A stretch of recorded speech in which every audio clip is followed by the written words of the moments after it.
자, 먼저 네. 이 김형태 변호사가 왜 그 이화영 전 부지사를 만나러 가게 됐는지 그 부분에 대해서 먼저 좀 설명을 들어볼게요. 예. 이 당시 상황을 좀 설명을 예. 드려야 되는데요. 네. 이게 작년 7월 12일에 있었던 일이거든요. 네네. 작년 그다- 7월 12일. 예. 근데 사실 이제 쌍방울 대북 송금 대납 사건이 좀 이제 점점 관심이 잊혀지고 있었는데 이게 이화영 부지사가 이재명 대표한테 사전 보고를 했다라고 자백을 해버린 거예요. 어떻게 보면 이재명 대표를 불어버린 거죠. 검찰 검찰 조사에서. 예, 검찰 조사에서. 그러니까 그게 슬금슬금 언론 보도가 나면서 알려지게 됩니다. 그렇죠. 그러니까 이제 사건의 파괴력이 엄청 커진 거예요. 그래서 이게 이재명 대표의 정치 생명은 물론이고 이거는 너무 큰 국기문란 사건이기 때문에 정말 인생을 바꿀 수 있는 사건이 돼버린 거죠. 그래서 이화영은 검찰에서 자백을 해놓은 상황이고 그때 김영태 변호사는 좀 원로급 변호사거든요. 그러니까 원로급 변호사. 예. 그래서 상당히 뭐 연세도 있으시고 민변의 대표적인 변호사죠. 예, 민변의 대표적인 변호사고 이거 웬만한 사건에서 잘 나서지도 않는 분입니다. 네. 어떻게 보면은 민주당 측의 약간 비밀병기 같은 분이죠. 그래서 이분이 이제 정말 오랜만에 이화영 부지사를 접견을 오면서 서울구치소로 오게 되는 겁니다. 그래서 서울구치소에 와가지고 이제 둘이 대화를 은밀하게 나누게 되는 거죠. 이게 7월 12일이죠. 예, 7월 12일입니다. 근데 그게 두 가지 목적이 있습니다. 첫째로는 언론 보도를 통해서 이재명 대표를 불었다는 보도는 나오는데 네. 도대체 어디까지 불었느냐 네. 이게 굉장히 궁금할 수 있는 상황이고요. 네. 그래서 어떻게 보면 민주당의 대표 선수격으로 변호인이지만 그렇죠. 예, 그래서 온 것 같아요. 왜냐하면 앞에 녹취록 중에 지금 공개가 안 된 앞부분이 있는데 그 앞부분에 보면 자, 그 주진우 의원님께서 오늘 아침에 올린 저기 그 이슈 해설, 주진우 이슈 해설에서 그 올려주셨던 내용을 저희가 마음대로 조금 저희가 한번 자유롭게 쓸 수 있다고 해서 저희가 한번 가져와 봤는데요. 좀 보여주시죠. 네. 6월 9일 날 맞죠? 네. 이화영 부지사가 불리한 진술을 시작하게 되죠. 네, 네. 맞습니다. 이게 6월 9일자에 네. 이제 처음으로 심경의 변화를 일으킨 거예요. 왜 그렇게 됐냐면 네. 그 김성태 회장이 진술을 너무 구체적으로 하고 네. 아기가 딱딱 맞아 떨어지는 거예요. 네. 그러니까 이화영 부지사 입장에서는 제가 생각했을 때는 네. 이거 이대로 가다가는 내가 덤탱이 쓰겠는데 이런 심리가 들었을 겁니다. 네. 그러니까 6월 9일자에 원래 첫 자백이 그렇거든요. 첫 자백부터 언제 어디서 어떻게 막 이렇게 막 술술 털어놓지는 않아요. 예, 예.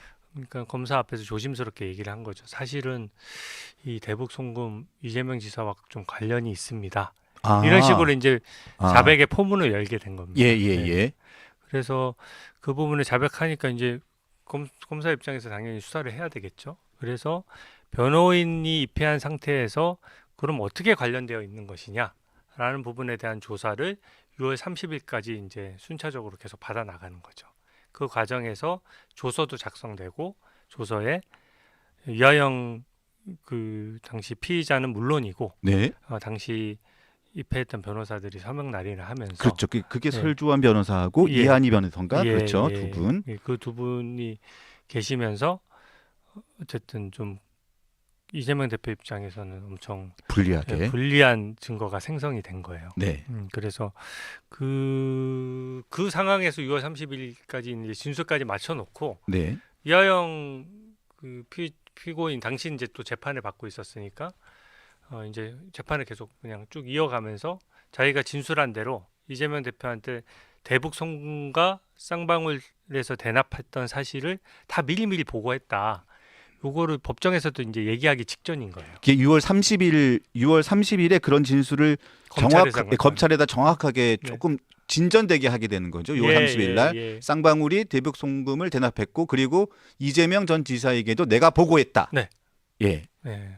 보고했다는 거는 그 말 그대로 승인을 받아서 당시 평화부지사라는 신분이었거든요. 네. 도지사 바로 밑에서 대북 관련된 것을 총괄하는 자리였기 때문에 사실 구조적으로도 그 지사 모르게 뭐 기업이 몇백만 불을 내고 북한이랑 언제쯤 가고 막 여러 가지 조율할 게 얼마나 많겠습니까? 그렇죠, 그렇죠, 근데 그 경과를 설명하면서 어떻게 보면 본인 입장에서 공이거든요. 그게 그렇죠. 들킬지 몰랐으니까 쌍방울이 알아서 다른 사업하는 것처럼 돈을 스르륵 태워주면 본인 입장에서는 뭐 따로 별도의 예산을 들이지 않고서도 이재명 지사가 북한으로 갈 수 있는 어떤 큰 교두보를 마련한 거죠. 그래서 그런 경위를 사전에 그 구체적인 경위란 보고 상황을 이제 검찰에 자백을 했던 겁니다. 그러고 난 다음에 7월 11일 법정에서 김성태 쌍방울 전 회장이 또 증언을 합니다. 네. 이화영과 상의해서 대북 송금을 진행했고 당시에 이재명과 통화해서 만남을 세 차례 추진했지만 사정이 생겨서 못 만났다. 아니면 만나고 싶었겠죠. 왜냐하면 자기 돈이 그렇게 들어가는데. 네, 네. 그러면서 상의해서 대북 송금을 진행했다는 이 법정 진술까지 나오니까 일단은 이제 이재명 대표에게 굉장히 불리한 상황이 더욱더 진행이 된 상황이 된 거죠. 맞습니다. 이게 7월 11일. 예, 맞습니다. 사업하는 사람들은 주변에 브로커들도 많거든요. 그래서 뭘 이제 뭐 평화부지사 정도 되면 브로커라고 할 수는 없지만 이게 도대체 이재명 대표는 어느 정도 알고 있는 거며 돈이 1, 20억이 아니지 않습니까? 800만 불이면은 당시 환율로 따졌을 때 100억 원이 넘는 넘는 돈이거든요. 돈이죠. 예. 예. 그럼 100억 원 가까이 되는 돈을 본인이 쓰는데 이게 실질적으로 그 이하영 부지사는 어떻게 보면 정치적인 미래가 지금 한정적인 사람이고 그렇죠. 이재명 대표는 뻥 뚫려 있는 사람이잖아요. 예. 그러니까 당연히 이재명 대표한테 보고됐는지를 수시로 체크를 하게 되는 거고 일 되게 하기 위해서 이하영 부지사가 전화도 한번 바꿔줬다라고 이제 그렇죠. 얘기를 그렇죠. 한 것이죠. 네. 그래서 통화는 했다라고 김성태 회장 명확히 진술을 하고요. 했고 만나고 싶었는데 이것저것 좀 안 엇갈렸던 됐다. 거다. 네. 그게 7월 11일 날 김성태 쌍방울 전 회장의 법정 진술입니다. 그런 다음 바로 그 다음 날 7월 12일에 이 문제의 김형태 변호사가 이화영 전 부지사를 찾아갑니다. 맞죠? 네, 맞습니다. 그 날 이게 녹음이 되는 거잖아요. 예.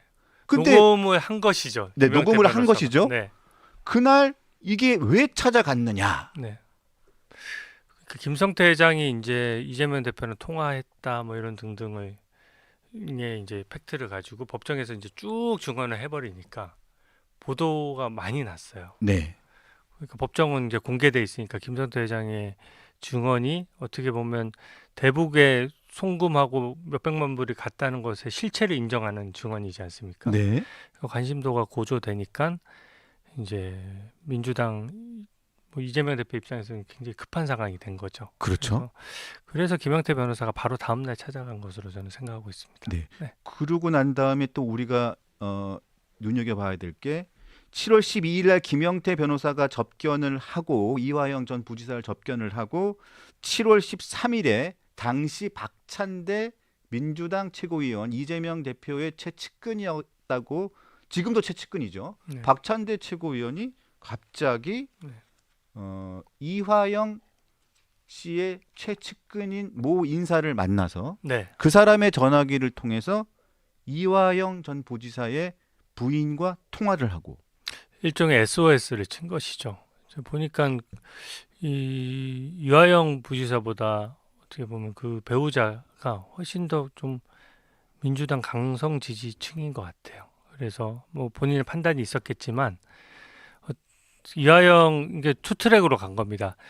이화영 부지사의 진술도 번복시켜야 되겠고, 근데 그게 김영태 변호사가 간다고 해도 성공한다는 보장이 없거든요. 없고 그러니까 배우자를 통해서도 가족을 통해서도 우리가 잘 케어할 테니까 다시 한번 생각해봐 이런 메시지를 주고 싶었겠죠. 그치, 이재명 대표가 지금 불리한 상황이 되니까 네네네. 이제는 절박해진 겁니다. 그 진술을 번복 못 시키면 그럼 이제 정말 뭐 말할 여지가 없는 거거든요. 네. 이화영 부지사 같은 경우에 국회의원도 한번 지내셨고 또 바로 밑에서 부지사를 했지 않습니까? 그렇죠, 그렇죠. 이분이 증언을 해버리고 이재명 당시 경기도지사한테 다 보고했다라고 해버리면 그 어떻게 진술을 흔들 수가 있겠습니까? 그러니까 정말 절박해서 이 이화영 부지사의 증언을 바꾸지 않으면 이제 다른 방법이 없어요. 네. 그래서 그렇게 투트랙으로 간 것으로 보여집니다. 그래서 7월 13일 날 박찬대 전 최고와 이화영 전 부지사의 부인이 통화를 하고 그리고 문제의 초유의 법정 부부 싸움이 7월 25일 네. 이화영 씨의 배우자가 법정에 나와 있는 이화영 부지사를 향해서 정신 차려라. 계속 그러면 가족으로서의 의무뿐만 아니라 변호사의 도움도 못 받을 것이다라고 소리를 네. 지르고 난리가 나는 거죠. 네. 그러니까 변호사 비용부터 다 끊어버리고 밖에 있으니까 네. 사실은 이화영 부지사는 안에 있으니까 그 감옥에 갇혀 있는 상황이니까 뭐 할 수 있는 게 없지 않습니까?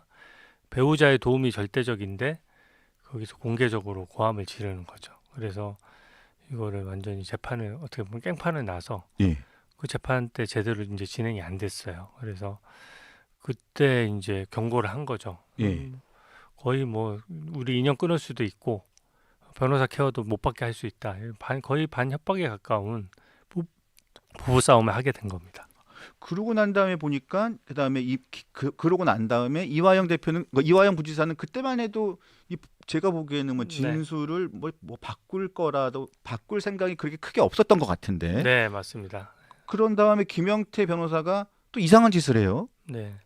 그게 8월 8일자 이제 재판이 열렸거든요. 예. 그러니까 이화영 부지사는 그때까지도 검찰에서 자백했던 걸 유지할 생각이었던 거예요. 그러니까 이재명 지사에게 네. 보고했다. 네, 대북 송금사실 다 보고했고 네. 쌍방울 것도 자기 책임 아니라 이거죠. 그렇죠. 나는 다 보고했고 예. 승인 받아서 한 거니까 나는 거기 그냥 부하직원 같은 거지.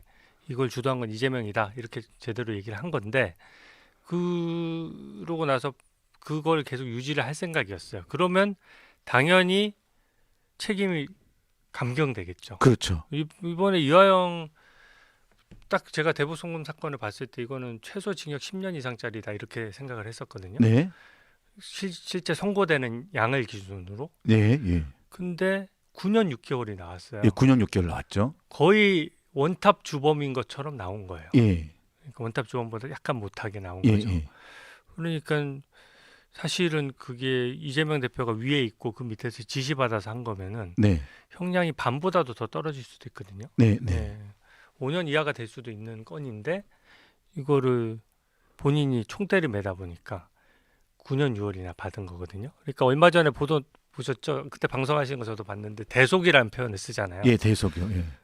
본인 입장에서는 너무 9년 6월이 너무 부담되고 또 본인은 내가 나 혼자 9년 6월을 다 떠안음으로써 이게 민주당이 지금 다 잘 나가고 있는 거 아니야라는 심리가 있다 보니까 대속이라고 쓰더라고요. 그 예, 표현도 민주당 그렇죠? 의원도 왔을 때 예. 너 사실은 다 내공이야 이런 얘기를 하고 싶은 거죠. 그래서 9년 6월이나 되는 중형이 되는 상황에서 이거를 그때만 하더라도 이 대속까지 할 생각은 없었고 그냥 검찰에서 자백한 거 가지고 이제 형량을 좀 줄여보려고 쭉 가고 있었던 겁니다. 근데 아까 말씀드렸다시피 김영태 변호사는 이화영 부지사를 방어하는 게 아니라 이재명 대표를 방어하려고 온 사람이거든요.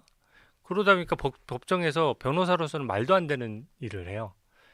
이화영의 변호인이 명색이 변호인으로 되어 있는데 와서 갑자기 재판부 기피 신청 내겠습니다라고 얘기를 하고 이재명 대표에 대해서 불리한 진술이 있었던 진술 조서가 있었거든요. 네.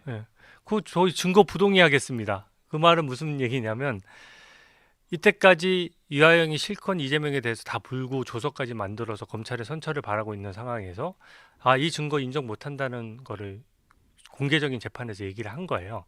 근데 그 정도 얘기를 하려고 하면 재판의 물줄기를 완전히 반대로 바꾸는 거기 때문에 그렇죠.